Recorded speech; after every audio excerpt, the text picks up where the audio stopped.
Welcome to Cebu. Yan. Get ready with me. Prepared na ako para sa aking second day dito sa Cebu.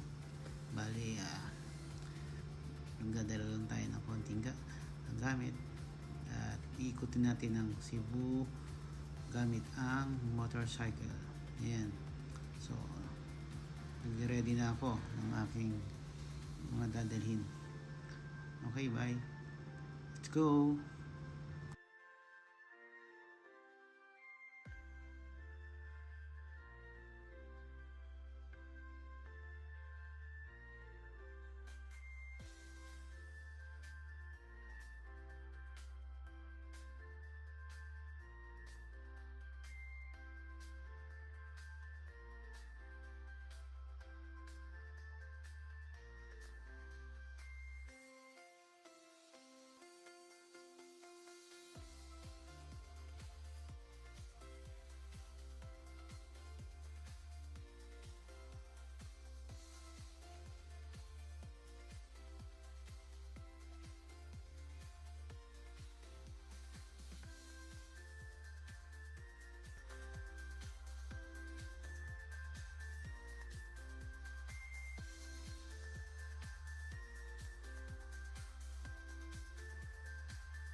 Okay, ito tayo sa loob ng CCLX o CCLX o Cordova Cebu Expressway.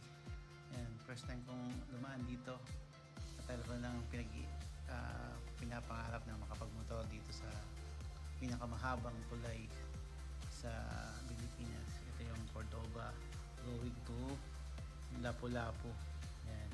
So, nag-enjoy ako sa oras na yan. Pero ingat din habang kumukuha ko ng video. Yung takbo ko lang yan around 50 kilometers.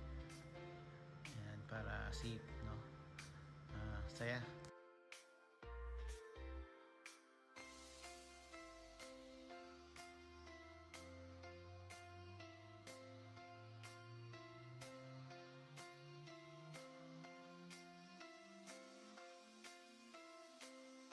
Okay, andito tayo sa top view.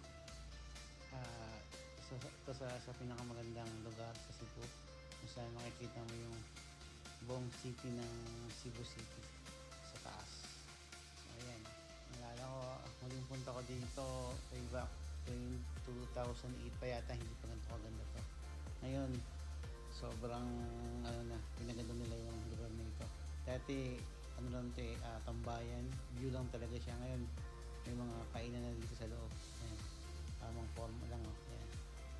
That's all. Bye.